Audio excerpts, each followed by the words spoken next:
I can't snap my fingers.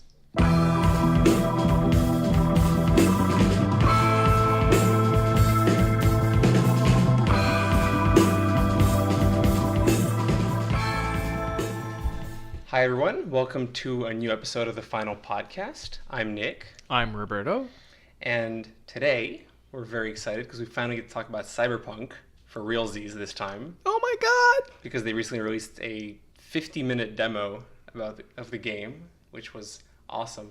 But just before we get into Cyberpunk... Oh yes, here we go. I want to mention Puddlegate.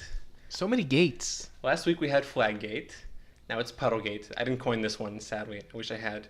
But Puddlegate is this great new conspiracy theory that Spider-Man has been downgraded since it was originally shown off at E3.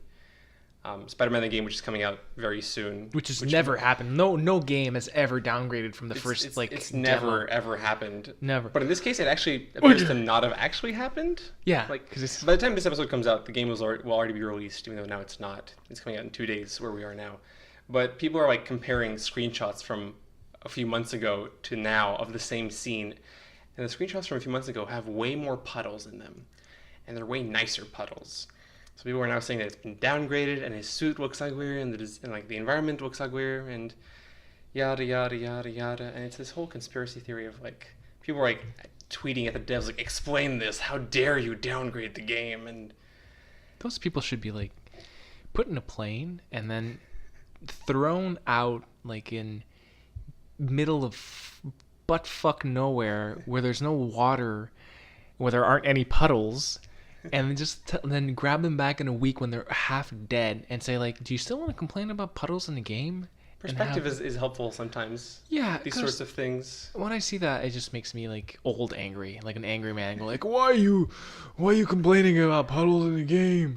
Back in your day, there was 3 polygons and a single texture in a game. Are you fucking kidding me? Yeah. Now it's there's photorealistic spider through a big open world, and you're complaining that there's 2 less puddles in a scene.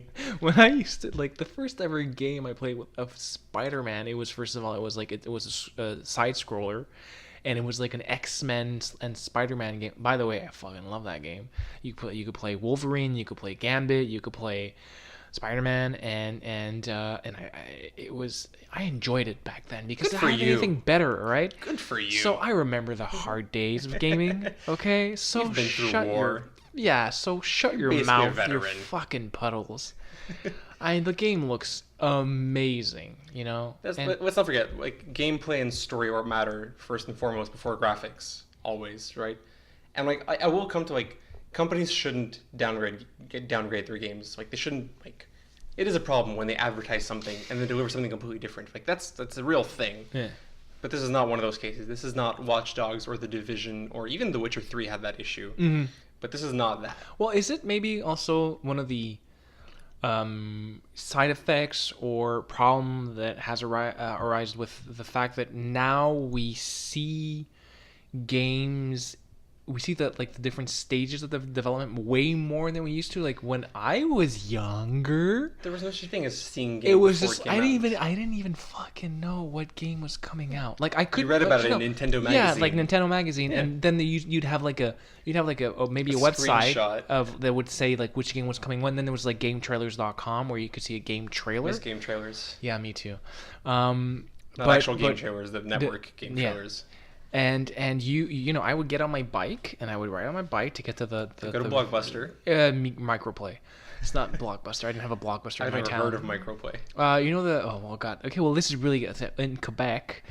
If anybody's listening to this who's not from Quebec, the Videotrons, they have a whenever you rent something in a video store called a Videotron. It's a subsection called Microplay? Yeah, well back then it was an actual store called Microplay where you could rent or buy games. Okay, I didn't know that. And it was bought by Videotron, and now they have in a Videotron you have a Microplay. Okay, that makes sense. So I would go to the store, and I would either rent or buy a game, and I didn't know what games were. I would just it would basically just walk around and go oh, this is new, I'll try it.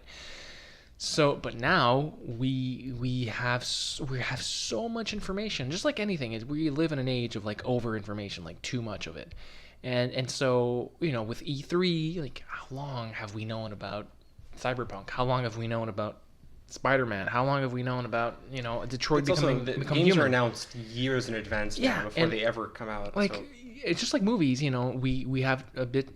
What they do is they do behind the scenes, but like behind the scenes of like they're in between takes, and so you just see like an actor in costume, and he's like, oh right, or you see him do a stunt or something. You don't see much. It doesn't tell you what the movie is. Now they're telling you like, hey, this is how we're developing this level. This is like the mechanics of the game. This is what we're aiming for. And so they're telling you what they're aiming for, and so you have expectations that are way higher than it used to be. There's this Beyond Good and Evil 2, right? So they released a trailer this year at E3, and last year, the E3 previous to that, they didn't. The only thing they could showcase was the where they were at in the development of the game, and so you would have a character fly out on a jetpack over a city, over a city and around a ship. it's a very short clip. Very short, but you would like the first stages of the game. Like probably it was the first time they actually had like a character that you could move around with.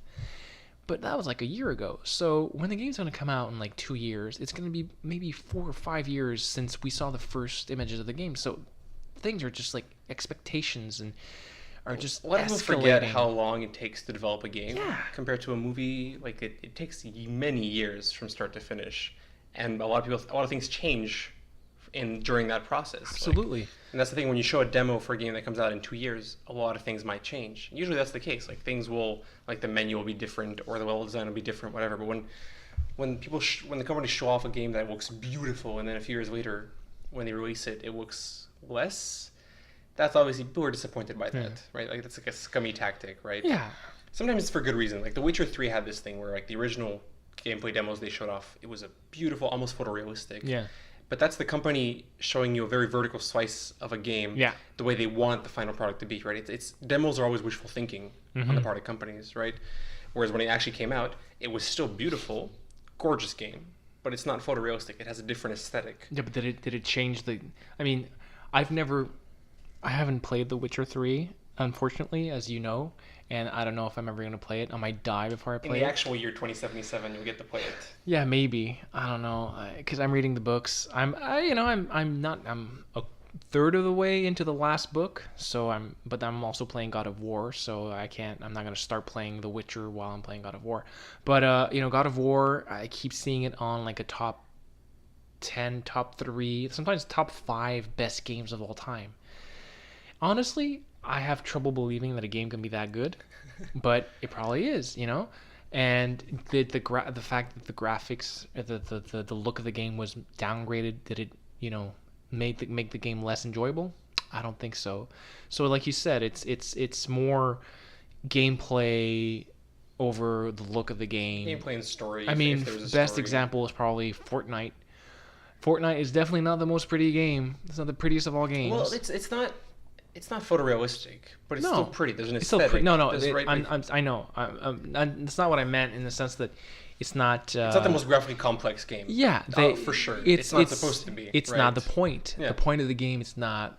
I mean, do you remember? Did you ever play the game like Worms? Worms, where like you're like small worms, and it's like a. And you're you have turn-based to combat. yeah, I have that. I played it. Yeah, who? That was the best fucking game ever. When you played it, it was so fun.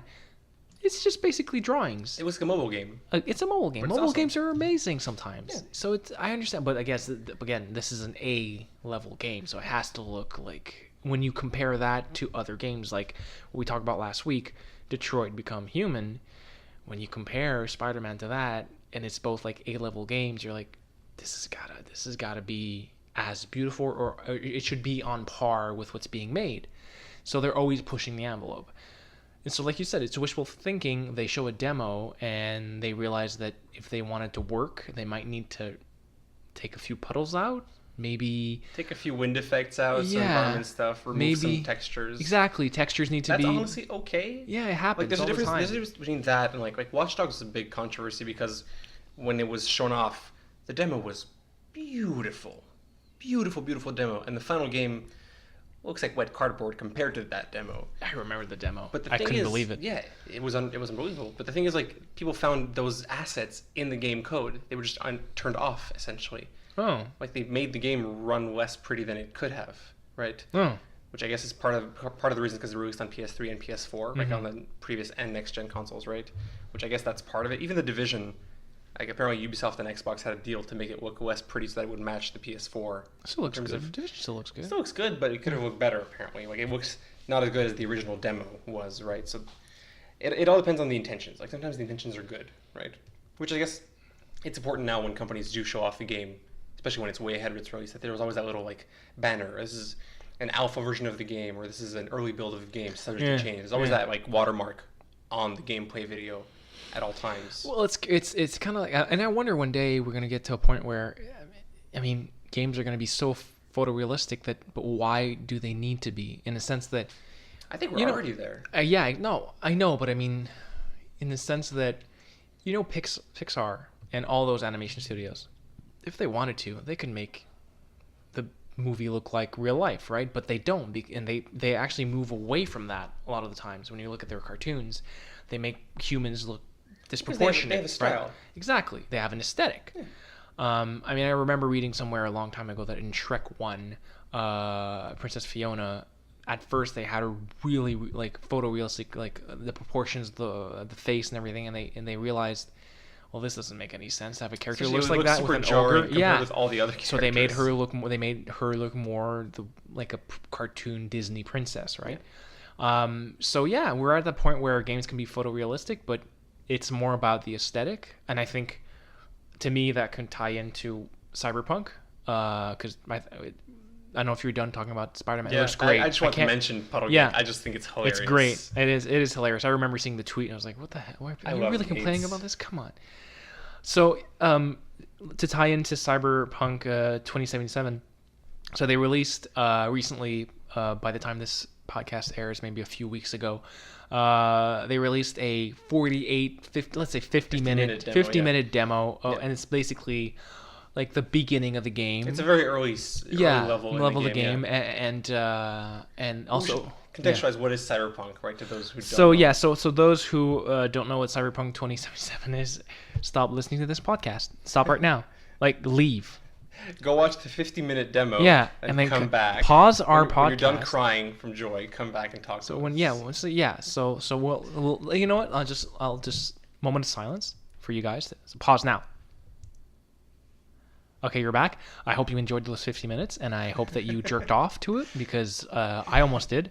And so I'll let Nick give you the context of Cyberpunk. Yeah, well, Cyberpunk 2077 has been a game that's been in production for a very long time. I think the first trailer was released in 2011 or 2012, and like it was a beautiful slow-mo trailer. Or like we like to say nowadays, the pre-Trump era. Oh gosh, pre-post-apocalypse.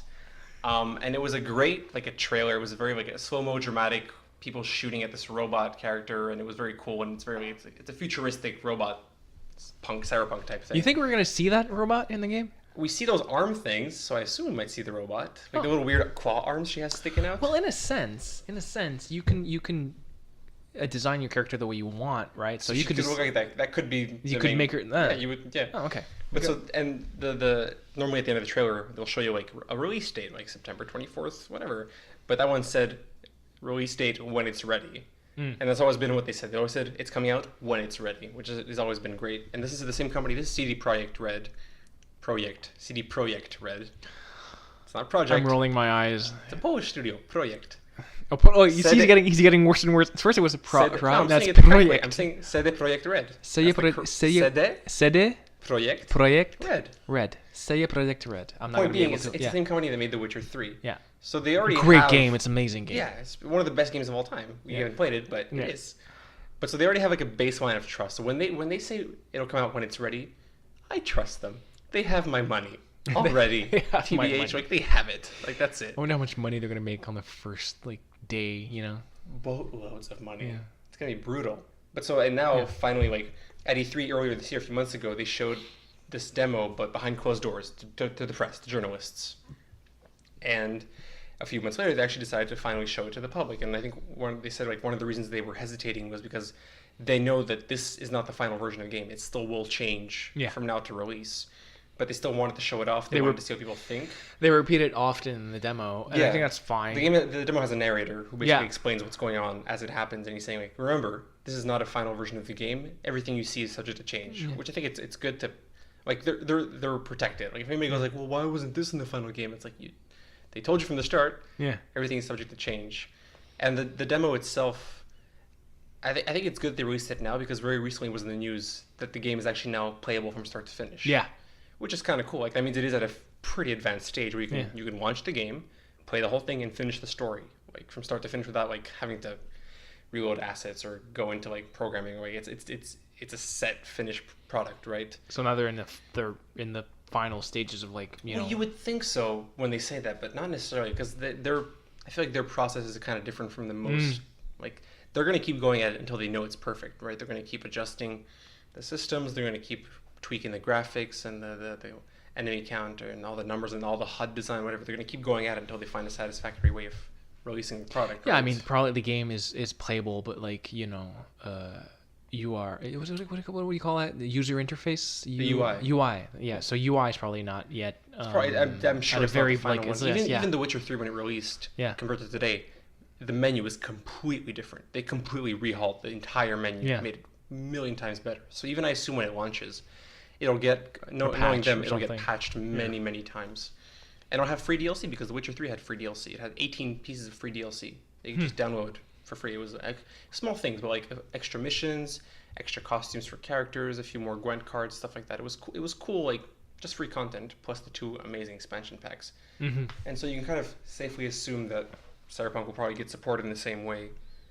But yeah, Cyberpunk 2077 is actually based off a board game, which I think is based off a book, or the book is based off the board game. There's a board game and a book, but it's based off the pen and paper board game. Keep talking, and I'm going to try to find this on my phone. But as you can imagine, it takes place in 2077. And it's Cyberpunk, which means it's all about robotics, human augmentation, cyber. You shared an article. You sent me an article, and in it, there's a really good description of what Cyberpunk is, and it's technology meets human, like highest point of technology meets like the lowest of humankind, kind of like you know. So it's gritty, urban, dark, dirty human aspect with high tech. Yeah, both physical, like robotic enhancements, and like the cyberscape. Yeah. All mixed together. And that's kind of what this is going to be, except this is going to be an open world RPG. First person, which a lot of people aren't happy about, which is kind of interesting. Well, everybody was expecting third person because of The Witcher. Exactly. I think the first, I would start by saying that this game, no matter what, will be, is kind of like subject to critique because of the success of The Witcher. Everybody will compare it to The Witcher, no matter what. Because The Witcher was such a great game, and this game also looks very good. Sometimes when you have too much success, it might work against you because now people have expectations. The hype train is going at full speed. Hype? Holy crap! This thing is like it's dangerous how much it's getting hyped, and it's pretty much the most talked about game right now, and it will be for the next. Until it releases, basically. Which you can't really blame people because they set expectations very high with The Witcher. Yeah, well, I mean, it's like it's one of the best games of all time. When I keep reading that, I keep reading best game of all time, like top 5. Wait till you play it. I have never played it. I have trouble believing a game can be that good. You know, I mean, is it? Again, it's subjective, but like Horizon Zero Dawn for me was, I don't even know where to start. I love God of War. And it's probably, you know, as good to me as Horizon Zero Dawn, but nothing in a long time had me as hooked as Horizon Zero Dawn. So, I don't know, you know. If it's better than that, then holy crap, am I going to love the game, you know? And I'm going to Obviously subjective, but I would say it's better than Horizon. The reason why I know I'm probably going to like it more is because I'm reading the books, and I'm almost done with the whole, you know, with the last book, so finally. You're invested in the lore. So I can't wait to, like, walk into certain places and go like, oh my god, this is, I'm names. Novigrad or Yeah, exactly. Oxenford or Or Kaer all those, yeah. What he said. Words, hard. Words, hard. No, but I mean it's hard for me to remember the words because for that book because they all have it's the author is Polish. Yeah. So Andrzej Sapkowski. Yeah, so there's a lot of you can sense in the naming that it's got the root. Yeah. So all the character names, Geralt instead of Gerald, exactly. Jennifer instead of Jennifer, all that stuff. But so I know I'm gonna really enjoy it. So I can't wait to play that. So yeah, so Cyberpunk 2077 is subject to critique because of that. The success of the prior work of how do you call the company again? CD Projekt Red. Why is it Red and not like? There's multiple CD projects. This is like the Red branch, and they are. I feel like I know that they published The Witcher with Warner Brothers Gaming, but I don't know if they're self-publishing Cyberpunk or not. I'm not sure about that, but they're kind of between an indie studio and a AAA studio. So do we know what the story of the game is? I mean, the main character is called V. That's their alias, just the letter V. And it could be a woman or a man, That's right. You can play. You start at the beginning when you start the game. You pick it between a man and a woman, and even the character creator screen, the character is fully nude, and you can customize even like how they look, like what their body shape is like, which I think they said was important to them to like first of all have the nudity because it's part of the world. You can't do a story on Cyberpunk, body modification, organ harvesting without having nudity. It's part of the world, right? Yeah. And they've always been good about that. They're like even the Witcher games are very much. The older you are, the more of an adult you are, the more you understand in those games. Like not in like a pretentious way of like, oh, you're 15, you won't get this. But honestly, like the older I get, the more I replay the game, the more there's stuff that I noticed that I didn't notice before, like adult themes, adult subjects. Just it's very grown up. How old were you when you played The Witcher the first time? It came out in 2015, so I was 20. Oh, okay. So three years ago, right? So even now, I replay it and I'm like, oh, I didn't think of it this way before. You know, like they really are adult themes. So this will be even more of that. Oh, you're growing, right? I'm a growing boy. There'll be even more of that, right? So you pick your character. You can pick their background. You can pick, I think, like their character defining moment or like their tragic backstory. So like you pick like what defines their character, like an Dungeons and element Dragons? of their past. You can pick their childhood hero. I think you get like all these options, and you obviously design them physically and all that. But yeah, man or woman, their name is V. Either way, which is probably obviously helpful with the dialogue. I think you just say, "Hey V," and it's like a gender neutral kind of. And then open world, first person, shooty root and 2D RPG. All right, so you took notes, I took notes. Since you said first person, let's talk about the whole first person shooter style that they selected. What's your opinion on that? How did you feel when you first saw that? I obviously expected as well third person because of The Witcher, and I just kind of like just automatically thought like, well, it's gonna be open world RPG, so it must be third person. I associate open world games with third person because and RPGs as well because they generally. I mean, first of all, most of the time, open world and RPG games are in third person. Absolutely. There's some exceptions like Skyrim and Fallout. Yeah. Or the Far Cry game have RPG elements, but they're not RPGs per se. Right? Yeah. But most games, like you think of Dragon Age or The Witcher or Final Fantasy, they're always in third person, right?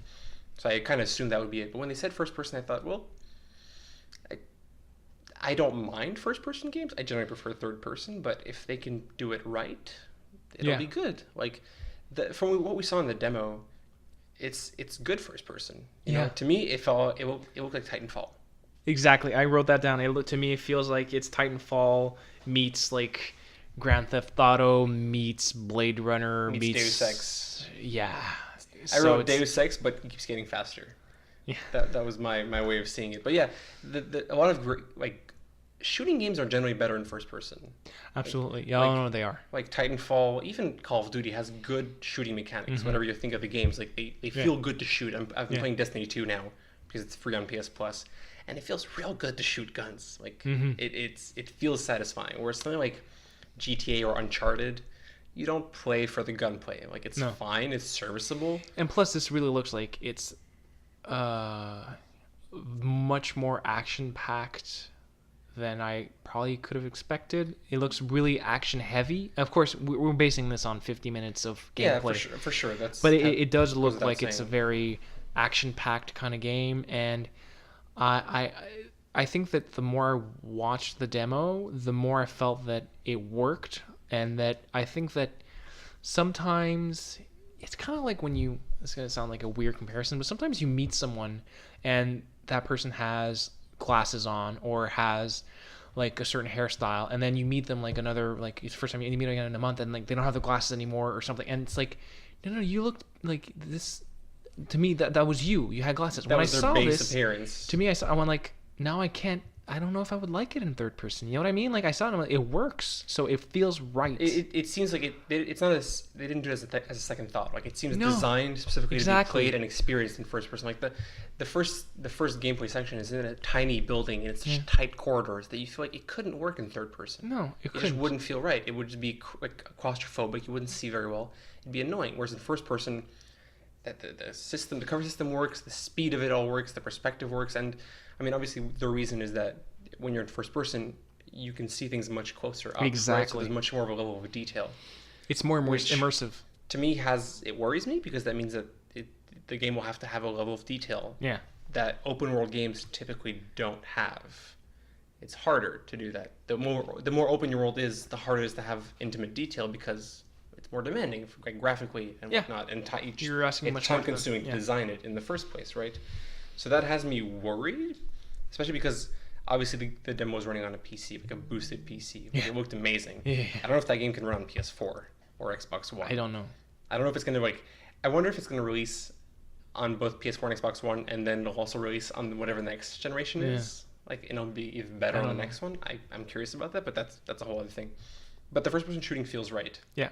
A lot of games, RPGs, I feel like sacrifice either storytelling or like the actual gameplay combat. Like they'll pick one to invest in, and the other one's like more of an afterthought. Mhm. You know, but this one feels like you can play it like just shooty, like a shooty game. But you Yeah. can also just explore and do the RPG stuff, and both seem well thought out and balanced, which I'm okay with. I'm glad that you can drive vehicles in the game, cars, motorcycles, curious, yeah. and other vehicles. Well, that's the thing. Other vehicles. I was like, what does that mean? Other vehicles? You know? I would assume I'm maybe curious. a boat, or maybe fingers crossed, flying cars. Yeah, something like That that. would be cool. Yeah. Or maybe there's like a tank section. 'Cause Or you something. can't- Who knows? Really. I mean, it's hard to think that a game could be like GTA where you can just fly any. You can I don't just think it'll be like any, GTA I know, to but that it's just like point. I know, but it would be like I'm curious to what the limit is, because I think that if you can get in a car, if you can get in a boat, if you can get in another bigger car or something on wheels, and then in the game you see a flying car, if I can't get in that flying car and fly, I'm gonna be disappointed, because why? You know? Yeah, that's fair. Like, why is everybody else flying in cars, and you as the player, like, Yeah. oh, your character is afraid of heights. You Yeah. can't play in a flying car. Like that would be Or kind you, of a shitty you know, thing to or do. or maybe just they make it so that anytime you see a flying car, it gets shot down and you can't. It's like it's broken. You never get it. But it's just like I maybe they haven't decided yet. I don't know. Maybe they're It's still hard to getting tell. there. But the game is it's- playable from start to finish. So to Yeah. a certain extent, I feel like some things are locked in whether they want it to be. Yeah, or not, probably. Right.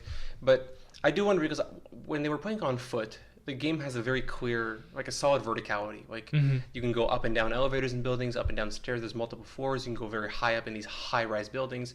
I'm wondering how vertical the vehicular stuff is. Like, can you go in flying cars? Can you go on rooftops Yeah. in vehicles? Like you think of GTA 5. Like you can drive any vehicle, go onto any rooftop, any stuff like that. Or you think of something like Watch Dogs, there's no flying vehicles. There's some Yeah. rooftops you can go on, but they're specific. Like you still are somewhat limited by where you go in the city. Yeah. So I'm wondering, I feel like it'd be more like Watch Dogs, where certain specific areas are designed to be more vertical. But you won't be able to go on every single rooftop, fly around in a helicopter. I don't think it'll be that much. And of course, the demo being, it's a 50-minute demo, and they have specific things they want to show us. I'm curious to know just how much you can go off the beaten path. Like How open world the how open world is? because it's beautiful, and it's dense, and it's got a lot of what I was surprised by the game is that, and I read and I saw other people comment this as well, is that it really felt populated. Might sound weird, but it didn't feel like there's like not enough people. Like it really felt like this condensed, like very densely populated area with a variety of different characters that you would cross, and the path and everything. So it really feels like an immersive world. But can I go into that alleyway? What happens if I go in that alleyway? Is there going to be like an alleyway and there's like a wall and there's nothing to do? That's fine. But or is it just like really closed off? How big is the world? It's hard to tell. Exactly, because it's a 50-minute demo. The bigger like, it is, the less dense it is generally, right? Exactly. So I would prefer I know that first of all the location is called Night City. Yeah. And there's 6 districts. Yeah. Right. So we don't know the names yet, right? No, well, they haven't named any of the districts yet, but they have said there's 6 of them. I think in the demo you can see one of them is called industrial, like where they are is like the industrial district. Maybe, it has like a name, but it's the industrial one, basically. Yeah. I assume they'll all be thematic, right? Like the rich district, the suburb district, the nightclub, the club or nightlife district. That's usually how it goes, right? Yeah. But so yeah, it makes you wonder like how big is it really? Yeah. Because again, the bigger they make it, the less dense and detailed it will be. Yeah. So I personally would prefer a smaller world that has way more detail and way more meat to it, right? Like I prefer instead of having 2 buildings with 3 floors, I have one building with 6 really nice floors. Yeah, I understand what you mean. Like it always is more immersive. Because it doesn't. You don't need a giant open world. Yeah, I mean, I get why it's fun, the idea of being able to go everywhere and it's big, but you can make it smaller, but you explore every single inch of it, and it still feels new. Because if you get into a building, and in that building you can get into like every apartment, let's say, but it's not a really or you get to a floor of a building and you can get in every single room in that floor. Well, every room can be kind of different, so every time it's different. Instead of, it's a building where you get on one floor, but there's only one door you can go through, and that's the door you need to go through. Yeah. It's still fine. It's not like I'm not complaining. I'm just saying that, well, if you can go through more doors, because, maybe you need to attack an apartment or and you can go through, like, the neighboring apartment. Right, or going on the balcony. Exactly. That'd be cool, right? So it's just the idea of, I'm curious to see how big it is and how much you can, because they keep explaining, the narrator keeps saying, while he's playing that, see, you did this prior, which opened up this path or this story, and then he goes like, what if we would have taken the bot, or what if we would have done, it would have done this would have been the consequence. It makes you feel like they really want you to have more than one choice in how you do a mission. Yeah, both through the story narrative elements and also through your own exactly. And I was looking at a review, and someone was talking about The Witcher and saying that in The Witcher 3, if you sometimes didn't do a mission, it would disappear. Like he said, at a certain point, someone said, "Hey, come with me. We need to go fight a monster," and you kind of go "Yeah, I'll do it later." And they left without him. And when he went to the mission, where it was on the map, the people who left, who asked them to help, were all dead. Yeah, that happens on rare occasions in the Witcher. But even if it happens in rare occasions, that surprises me, because usually in a game there's a character, an NPC, and goes like, "I need you to help me. My wife is bleeding to death," and you're like, yeah, I'll help you. And you come back 3 days later, and she's still bleeding to death, and you save her there. There's time doesn't exist, right, for missions. So the idea that maybe if you do something, it closes up one door but opens up another, or I like that, and so it gives it a sort of you can replay the game kind of differently. Of course, it's not. It won't alter the game completely, but I like the idea of having the choice. So maybe that will make it more open. Is that the idea of having choice of how you complete a mission? That'd also be helpful because a lot of open world games, pretty much every single open world game struggles with pacing. We've talked about this before. Yeah. Where the more open your world is, the harder it is to pace your game, because you're telling the player, hey, if you don't do this right now, the world's gonna end, and then the player spends 40 hours picking mushrooms in a field. It's that's always been a problem with open world games. So I'm already thinking that Cyberpunk, I would assume, will have a smaller, more intimate narrative, something like God of War, which has a bit of a smaller. Yeah, I'm curious what the story, because it's more intimate. Right? We have no idea what the story is. Yeah, and I'm very curious to see how, because it can't just, of course, it's not going to just be us doing missions and doing going to get crates and bots and all this. There's going to be something. There's going to be an end goal story. And the V at the end of the demo says to her pal Jackie, she says, "I have to get to know this city. I'm on a crusade." Like she said something like that. So it's Yeah. like she's an outsider who doesn't came she- to the city okay. with a mission. Okay, but she's new in town. Okay, because that's it. Because I was like, doesn't she lives here? Yeah, doesn't she's she know? new in She's town, okay. relatively, like when you start the game, Yeah. and so she's there for a purpose, right? So we don't know what that is yet, but Yeah. we assume that it's something to do with probably revenge or something, or like trying to track somebody down or whatever. Like there's something there that you want to do. So I'm already more excited for the fact that it seems to be more intimate than like a big cyber war. I hope it doesn't turn into that. Maybe it will. Who knows? Well, I don't know. I'm hoping not, because that way you would have that possibility of making more interesting choices, making more intimate choices that have like smaller, or not smaller, but like easier to define consequences. Yeah. And like this entire village dies or this whole building catches fire. It's like, well, smaller choices can be beneficial sometimes, I find, to your experience overall, or even like we were talking about the smaller world but more dense. Like I've always preferred open world games where I get to know the world. Like I don't always need the map to know where I'm going, because I get to know it. Yeah. Because it's smaller, but there's more stuff to see. I always prefer that personally. So Yeah, I'm I hoping that this is going to be like the case with this one. But I'm also very curious because they show the character in the demo. They play as a female V, right? So they show her driving a car. Yeah. Which you can do in third person, which is great. Yeah. I hate driving in Thank first God. person. No, well, they're not dumb. They know that nobody likes to drive first person. Some people do. Some people are sadists. Well, those are animals. They should be put in cages. So I'm glad you can do it in third person. But I'm also curious, how free is the driving? Like, does the street have like invisible walls on every side? Maybe it's diegetic. Maybe it's like the car can't go on the sidewalk, but can you run over pedestrians like you can in GTA? Can you go into like a public marketplace with the car, or is it like I'm wondering how limited? Yeah. If there's like a wall between the streets and the foot areas, or if you can just kind of like free for all. I'm curious about that. Like, how do they design it? That's one of the questions that came up again when I was watching a review. I don't know. And if you kill a pedestrian, what consequences does that have? Are the cops going to come after you? Is there a star system? Do you get wanted or like a bounty, or can you just not kill civilians, right? How about in The Witcher? Could you kill people? You can kill like rando civilians. What happens if you do that? I'm pretty sure guards show up, and guards are pretty much always way higher level than you. Like it's almost impossible to kill the guards unless you're like really like why? far And then why wouldn't I? Probably I'm thinking there's no reason to kill civilians. I'm thinking probably it's going to be something like there's a diegetic reason. There's a reason in the game that doesn't allow you to go on sidewalks. Maybe not. Maybe you can squish people, and then people hate you and they're afraid of you, and then it's hard for you to. I mean, I think that what would be great is if you start killing civilians. Real hard for you to just walk around the streets now, because you either that's one of your stats is street cred. Yeah. Like the more popular you are on the street, like the more you unlock high level stuff and missions, right? So like, I'm curious how they're gonna make their world work. Don't go around killing people, innocent people. You would assume not. I'm just curious. Like, obviously, this is all stuff that maybe isn't even finalized, but like all those systems, how they're gonna work together. Looking at the game, I'm thinking like, how free am I really? It's hard to tell from a demo.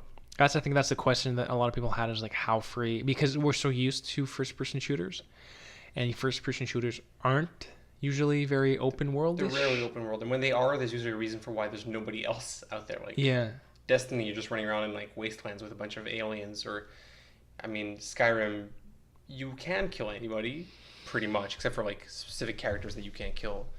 But again, you get a bounty, you lose access to some quests. Like, there is consequences to it.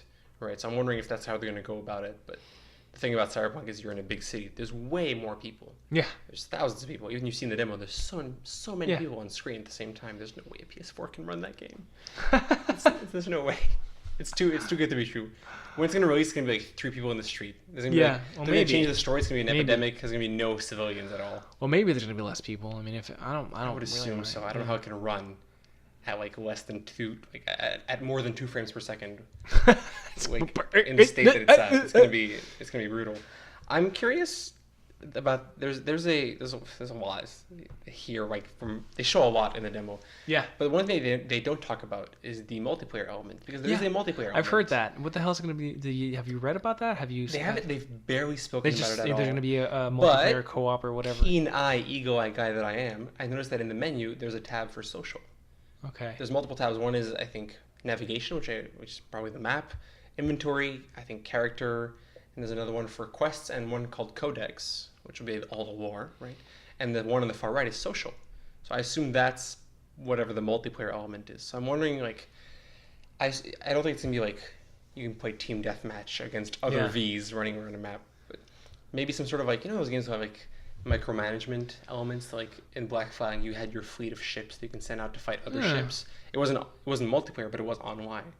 So I don't know if maybe there's like a mini game you can play with others online, if you can compare stats, or if there's hacking or. I wonder if maybe I don't know. It'd be great if that could be it. But you know the other character that's always with her, Jackie. Jackie. Maybe there's Co-op. Co-op with Jackie. Like drop in, drop out co-op where you play as Jackie. That I would don't be know. fun. Maybe yeah. That could be cool.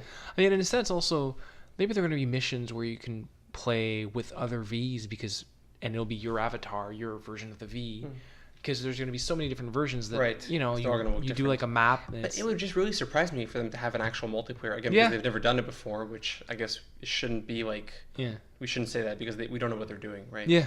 But at the same time, it would surprise me if they would take away resources from developing the story and the campaign to make a multiplayer. I feel like that's so not them. Maybe it's going to be a sort of like maybe something like a DLC where you can play it's the same world, same characters, but it's not really in the game, you know. Maybe it's like in the cyberscape, like you plug in and it's like the simulation. Maybe I'm just I Something like I- Watch Dogs could be cool, where you like invade other people's games to mess with them. That could be fun.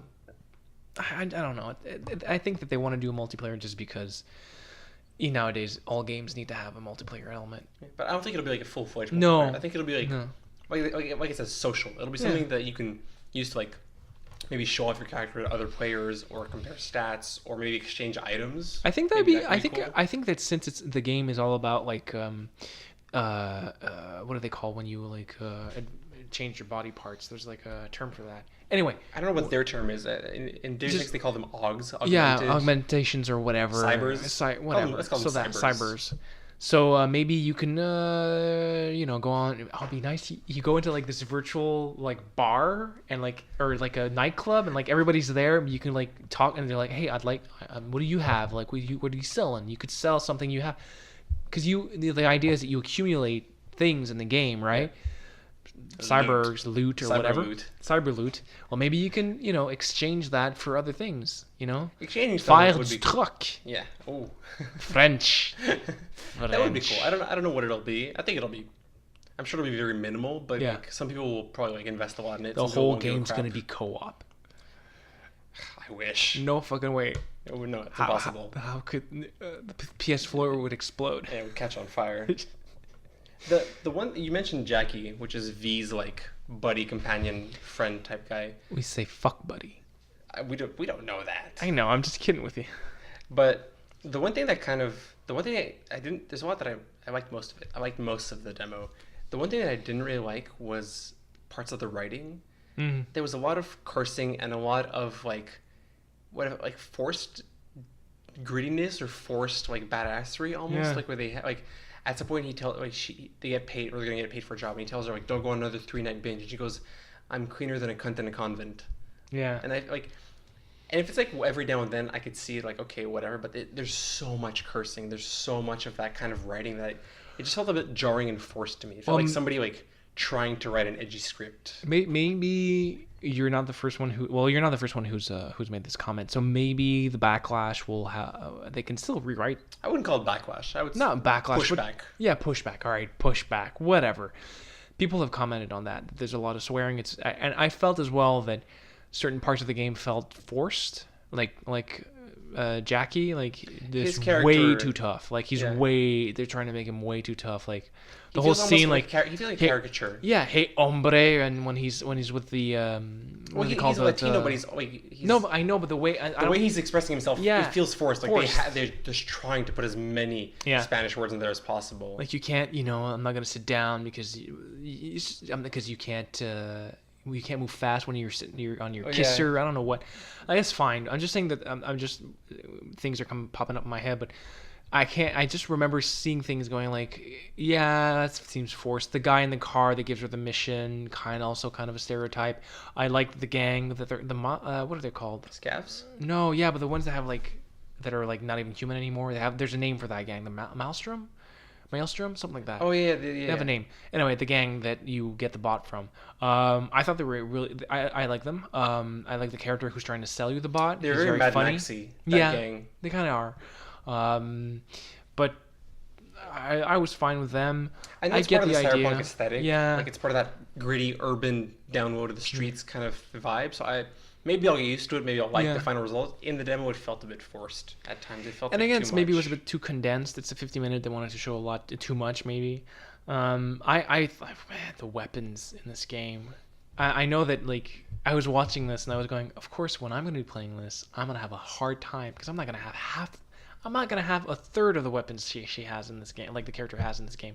She has the gun that ricochets off the wall. Well, that's an ability. That's also an ability. It is. I thought it was part of the. It's an ability. Yeah. So you that the ability to ricochet bullets off ricochet, walls. and then there's like the gun that like you just fire, like you just shoot in a direction and it fires at every. It's it like walks automatically. Yeah. We've seen that before, but yeah, my girlfriend saw it. She was like, "Oh, that's how I'm going to use the whole game because I can't aim." Once you get that, just shoot everything. The shotgun that goes through walls. You know, I think they said every gun has like an alternate mode. Yeah. Because the shotgun had like I think like a charge blast or like a pulse blast. Like every gun has like an alternate mode to it. So the weapon design as well, like the whole design of the game, the way it looks, the way the aesthetic. I loved it. It was weird because what I liked about it was it felt like I knew. You know that aesthetic, like you've seen it before. Yeah, it's a spin on something. Like let's be honest. There's nothing in this game that's revolutionary. Like there's nothing new. Like I wanted to mention that. At some that points. game is not gonna be like they keep talking about this game as like, oh my god, god, this is like you've never seen a game like this. No. It's not about making a game that's never been done. It's about taking all the best parts of the good games and making a great game. I mean, The Witcher. I think. Okay, here's another point. Like, The Witcher is based on books, right? So they already had quite a sort of a foundation of things to start off. The Cyberpunk, I haven't checked. I tried to find it on my phone while we were talking. It's a board game. Maybe it's books. I don't think so. Cyberpunk I can find 2020 is like the original name. Cyberpunk 2020 is 2020. Oh, that's the original name for the pen and paper board game. Yeah. So it's a board game. Yeah. I mean, but there's lore there. It's like Dungeons and Dragons. There's a lore. There's a background. Sorry, I thought it was just like a board game. It's like a that's like a dungeon. Okay, that's a D&D. Yeah, it's a pen and paper like RPG that you play with. Okay, well then that's that. So there is a lot of lore. There is a lot of lore because I was gonna say because it's hard for them to start again comparing it to The Witcher. I mean, The Witcher has 7 books. And an 8th one that came out this year. It was coming out. Yeah. Yeah, that's like I was. By the way, when I read that, I was like, "Are you kidding me? I thought I was done." But it's not. You're never done. No. But it's not like a sequel. It's another whole story. It has 7 books, so it's got a lot to go on. So if it's a Dungeons and Dragons style kind of board game, then okay, maybe it has a lot of lore. But you make a good point in that it's not going to revolutionize anything. No. But I didn't want to mention that because people always talk about The Witcher 3 like it's one of the greatest RPGs of all time. And honestly, yeah, it kind of is. Yeah. But it didn't reinvent the wheel. No. There was nothing that it introduced that was really new. Instead, what it did was took a lot of pre-existing stuff that was in different games and took them and made them the best versions of themselves. Yeah. It improved on them and delivered the best version of that possible. It's a great story. It has, people hate the combat. I personally love the combat. Mm-hmm. It has a good open world. It has good mechanics. Like, they just took everything and made it better. They didn't invent anything. And so I feel like looking at this demo, I had the same impression where none of what I'm seeing is necessarily new. Like the cyber abilities you've seen in other like Deus Ex or other like sci-fi games like Titanfall. I can actually go in slow motion? Oh my god. Stuff like that, right? Or like the dialogue system looks like it's from Fallout. Yeah. And the open world is very pretty, but it's not graphically I'm not blown away by the graphics, but I don't need to be. Because I trust that they'll take all the elements and make them like super polished. They're hyper polished. Yeah. And the most interesting versions of them that they could be, right? So I don't mind that it's not inventing something completely different or new. Mm-hmm. Because if what they do is take existing stuff and make it better, I'm okay with that. Yeah. God of War and Horizon are very similar. Horizon takes a lot of elements from a lot of different games, puts them all together and makes good versions of it that work. Yeah. It's the Mass Effect dialogue wheel with the Assassin's Creed towers, with a bit of like Tomb Raider stealth and combat, all put together into a game that works. Yeah, It absolutely. takes those systems and it makes them solid and it polishes them, and you can functionally play them to a satisfying degree. So I feel like this is what this is going to look like at the end, where it's going to be, every time you do something, you're going to be like, oh, I've done this before. I know how this works, but it'll work really well. I'm just curious on how, because all games are repetitive. We've talked Yeah. about this before. Every single That's game, their nature. it's always the same thing. It's Like possible in nothing. you can't have a game that every single new mission or every new thing task to accomplish is different. It's gonna be the same thing. Good games make you forget that. Don't make you notice. I mean, I'm talking about God of War, having to break those like 3 jars that have like the writing on them that to unlock a chest, Yeah. or a crypt or whatever. I mean, how many times do you have to do that? You just, oh look, oh I have to find those 3 hidden like But it's a puzzle, jars so or whatever. It's a it puzzle, works. yeah, but it's a puzzle you do nonstop. But I don't mind. It just because it's not too long, it's not too complicated, and it's not. It's always like at specific spots that make it feel. It doesn't ever feel new, but it doesn't get any tiring. It doesn't get annoying or anything.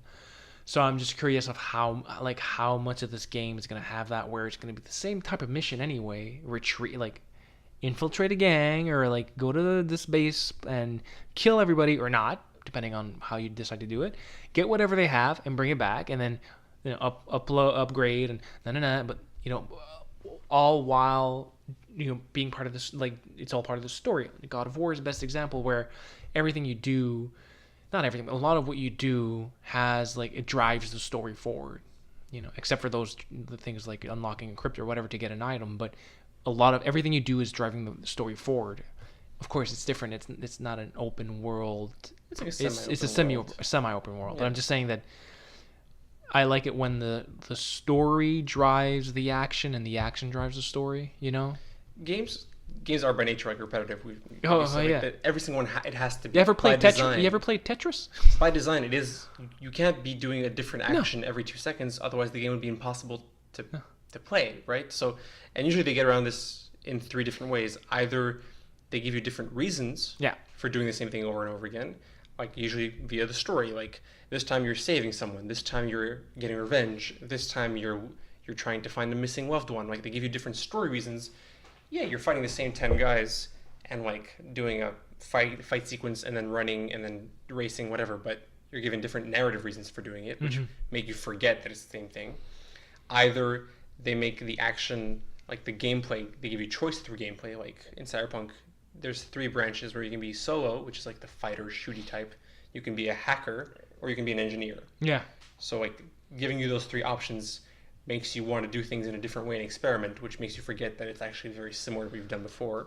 Or the third way is usually through progress, usually through loot. Yeah. Like Destiny is built on that premise where you'll do the same missions over and over again, you'll keep getting better and different loot every time. So because they know that the end result is something good that you want, you don't care about redoing the same thing. Yeah. So to me, this is what's like The Witcher is the narrative part. Like you're doing oftentimes the gameplay like is this, like the fighting has a lot of choices to it, but it's still the same fighting system every time. But you're doing different quests for different reasons, because you're trying to find somebody's missing parent, or you're trying to avenge a village full of murdered people. They always like push the story to make you think of like a different reason for doing something similar. I think like Cyberpunk is gonna be very similar. It'll give you story beats. It'll give you choices. Yeah. They're trying to like get all those elements put together. So it probably will be repetitive like any other first-person shooters, but I can't wait to find out what the story to The Witcher is. Now we're really going off track because I want to talk about The Witcher, but who doesn't want to talk about The Witcher? But like, it just hit me of like, okay, well, you told me, don't play The Witcher, but before you're done reading the books, just because you're gonna spoil the book. You spoil the game. Yeah, but so I'm curious because the books are really good, and I love the story, and it's really like a great twist on something we've already seen before. And I just realized I have no clue what the story to The Witcher 3 is, except the fact that it's called The Wild Hunt. And I thought The Wild Hunt was just like some sort of metaphor, but now I realize that The Wild Hunt is actually like characters or like a... It's a real entity, let's say. Yeah, entity. So yeah, no, I can't wait to because Cyberpunk again. Kind of go back to Cyberpunk and related to The Witcher.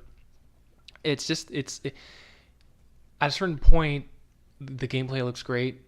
We've seen the mechanics. We've seen the aesthetic. We've seen some of the cool gadgets. A bit of the world, and now I'm kind of sold on the way the game looks, the way the game seems to feel. I've never held the controller and played it, but it looks smooth as fuck. It looks amazing. It looks fun to play. Yeah, it looks fun to play. So now it's all about, to me, it's all about how are you going to make it interesting, the story, because we have no clue except what you said, that she's new to town, or he or she is new to town, V is new to town, and he or she's on a crusade. What does that mean? So how, there's so many questions. I think it's a good demo because it just gives you enough to be excited. And you sent me an article where people aren't like, left me kind of, meh. But it didn't leave me meh. It gave me a hard on, for gaming. And I couldn't, I was like, I can't wait to not play this because of course, I never have time to play games anymore. But, it really was just enough to show you how good the game can be, and just not enough for you to know about the game. Yeah, I think it's okay to be excited for it without thinking it's like the second coming of Christ. Yeah, because it's not going to revolutionize gaming. Calm, but it's going to be a goddamn solid game. But someone's going to notice. Someone is going to notice that they're going to release another screenshot or another a few weeks, and then holy shit. Yeah, this character has less hair. Oh shit, I'm calling it now Cybergate. Cybergate. That's what it's going to be called. It's going to be called Cybergate. It's going to be less puddles, less cyber. You know what? You asked me, and I think this will be our last thought on this. You asked me a few months ago when we were still working together. You asked me. The good old days. The good old days of where we were sharing an office and where we did no work because all we do was talk. Allegedly. Allegedly. Don't listen to this. You asked me when I thought the game was going to come out. Yes. And I said next year. Yeah. And now that you tell me that the game that it's based on is called Cyberpunk 2020, for fuck's sake, it's coming out in 2020. You would think, right? That's a year and a half from now. That's my thought. Somebody online was pretty clever to point out that it'll probably come out on September 7th, 2020, because that would mean, July 7th, 2020, because then the date would be 2077. So Cyberpunk 2077. If it came out on July 7th. Oh, shoot. 2020. It's like... Which would be very clever. Then they would show the title screen and then put little diagonal dashes in the title, and that would be the date, which would be very cool, graphically.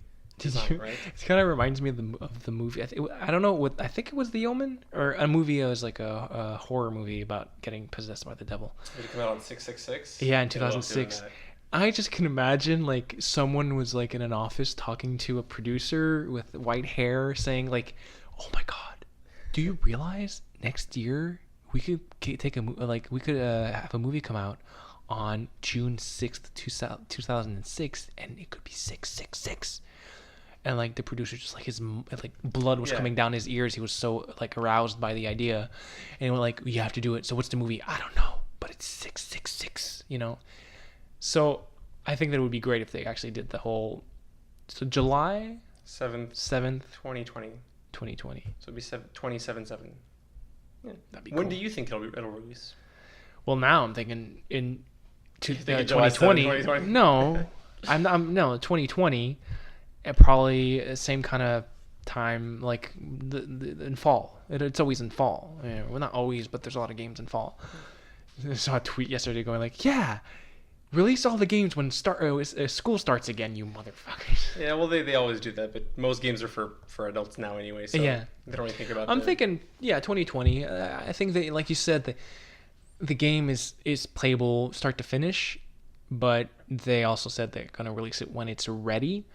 I'm thinking next year. Gives them a year. I mean, it could be next year. Might be. We're gonna know at E3. Next E3 will be when we know. Probably. You know what? My original guess, earlier this year, like you said, when we were still working together, was probably September or October 2020. Mm-hmm. At the earliest, May 2020. And the reason I thought May because Witcher released in May. Okay. which are to be released in May. So like just before the start of the summer, right? Which is a pretty good release date Which is for like a game. not even a year and a half from now. So Yeah, but now that they've said that it's playable from start to finish, and they showed that huge demo, I'm thinking maybe they're accelerating things. Maybe it'll be end of 2019, but that would really surprise me. It doesn't feel like it'll come out next year for some reason. It's not the impression that I have. I feel like they're going to keep going at it for another at least a year and a half. yeah, well they're going Because to playable from start to finish. they need to have a date by like they can't go. There can't be Now another that they've shown E3. gameplay, they Yeah. can't keep going without a date. Like there's for too long. gameplay, the game is playable from start to finish. They can't go to E3 and not have a date. Yeah. Because people are going to be like, "Are you freaking kidding me?" Like they're going to have what they're going to do probably is have like this whole thing with a big demo, and then like it's going to end with coming and with the date, and it would be great. I think it would be great if they actually just like I can imagine it like the Cyberpunk 2077 sorry, appears on screen, and like you said, like hash marks or something like they appear and they split the title into the date of its release. Yeah. I think if we've thought of that, they've probably thought of that. I'm sure they have. Yeah. You know, The thing I think it's really important to remember is that when we say that the game is playable from start to finish and that they release that big demo, those are two completely separate things. yeah, When they're saying it's playable from start to finish, maybe all the characters look like stickmen from start to finish. yeah. But you can hear all Textures, the dialogue from start to like end. textures aren't Or in, everything or is like gray and there's no colors, Yeah. no textures, nothing. And the demo looks real good because that's how it's supposed to look. It doesn't mean that They're gonna meet in it's the middle, playable you from know? start to finish and it looks like that demo. I think it's important to distinguish those two. yeah, Right? So when they're saying it's playable, that means you can start the game and finish it without having to like going to separate files or open anything new. Like there's a Yeah. game file Yeah, that yeah, yeah. exists that you can install. It doesn't mean that it looks and plays exactly like that demo that we saw, which is still technically their wishful thinking, right? no kidding. So I mean, I think it's important to distinguish those two. That it's playable doesn't mean it's anywhere near being done. So the one thing I hope for, and I assume you will be able to, but I hope you can customize the color of the HUD, because the HUD is red, the on-screen like red, like Yeah. your health and all the quest messages are all in red. Boy, that shit's hard to see when you're colorblind. I tell you, it is That's hard to true. see. hopefully There was a lot of scenes like in darker areas that I was like struggling to see what the text was saying, and if I struggle on a demo, I'm gonna Yeah. struggle while playing it. Well, I think there's definitely someone who's thought of that. I mean, I'm they're, sure they they're have. con- The they're Witcher 3 conscious had of- great yeah. colorblind options, Yeah. which helped a lot. They're conscious of that. Yeah, and even like I hope it's gonna be like Fallout, where Fallout you can just pick the color of the HUD completely. You can just decide what the hell the color is for Mhm. your HUD. Like you basically have like a color gradient, and you decide. I hope it's something like that, or they use like options like red, white, and blue, or something like that. You know, I always favor white HUDs personally. I Mhm. find like for the cleaner aesthetic, no noise. But Yeah. as long as Never thought of they that. give you options to change it, I'll be happy. Well, there's still a long ways to go before it comes out. A lot of things can change. Yeah, I mean, well, we're in 2019, so they still have 62 years? No, 52 years. 52 years until it comes out. My math is suck. Did you say 2019? We're in 2018, you mother. We're in 2018. Math is hard. Yeah, I know. 59 years. They have 59 years. Yeah. Until the game is supposed to release, so I trust them when it's ready. Oh, yeah, by then I'll probably have But then started. you'll be like halfway through The Witcher 3, Exactly. so you'll be fine. You beat me to it. You beat me to it. All right, well, we're gonna wrap this up. So, yeah. Thanks for listening to another episode. We hope you're as excited for Cyberpunk as we are. Trick question, there's no way you are. That's really good. So see you next time. Goodbye.